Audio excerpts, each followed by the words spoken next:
The summer DPC tour is upon us. You want to follow your favorite region, but don't have the time to pore over Wikipedia, or Reddit, or Twitter, or Twitch chat, or whatever to catch up on all the off-season moves and recent drama? Well, don't worry, I got the lowdown.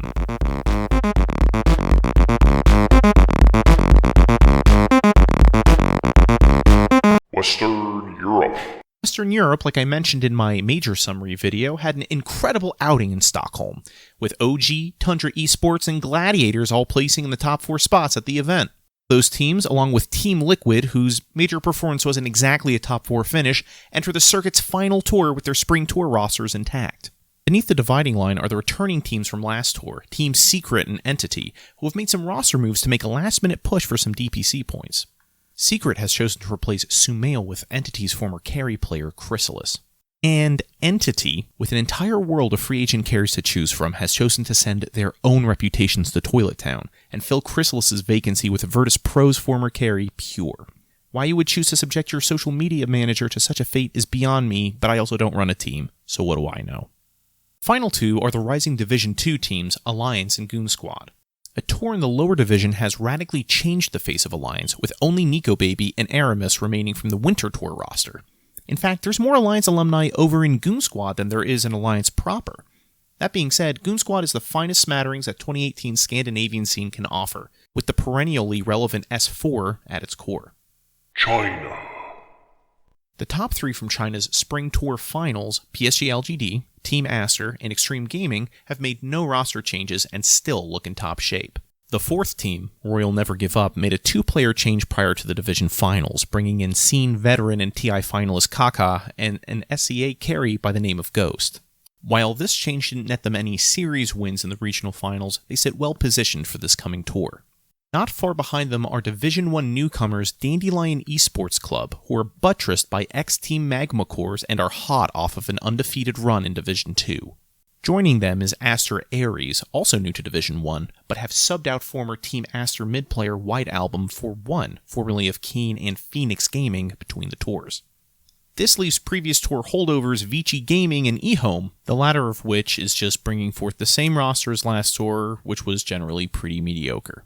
Vici, on the other hand, has finally formalized their offlaner situation by registering Yang through the proper channels. Hopefully, they should avoid a scenario where Vici would, have to forfeit a tiebreaker to qualify for a major because they've exceeded their sub-allowances, or something like that.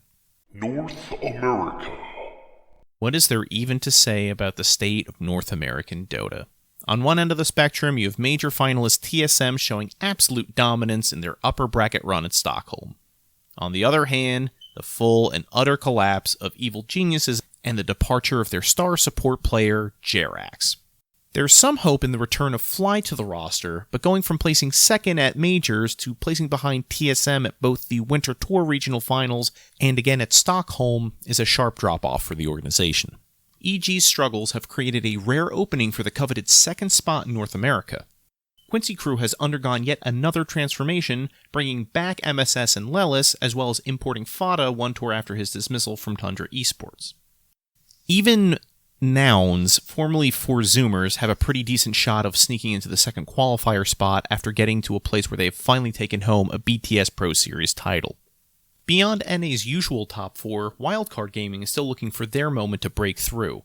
They've been maintaining not only a steady presence in Division 1 for the past 2 tours, but have been putting up winning records the entire DPC circuit. They placed 3rd behind Nouns at the most recent BTS Americas, so there's still some work to be done in their camp to claim their place in the region. The other returning team, The Cut, have undergone a majority overhaul of their roster, pulling in Jubei and High Shaggy domestically and Radix from the Western European talent pool. Rising Division 2 team, 5Rat4 staff, is mostly alumni from The Cut.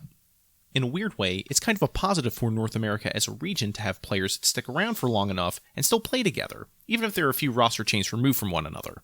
It's small things like that that give us a window into the near future of this weirdly still nascent scene. NA's final competitor, Felt, has made some sweeping changes between tours to prepare for their Division 1 debut by bringing back Wake Me Up from a previous iteration, as well as Shu from Black Ice Esports and Paradise from the depths of the Eastern European Tier 2 scene. That does it for Monday's competitors. Check back tomorrow for the rest of the regions. Until then, I'm Dr. Hackle.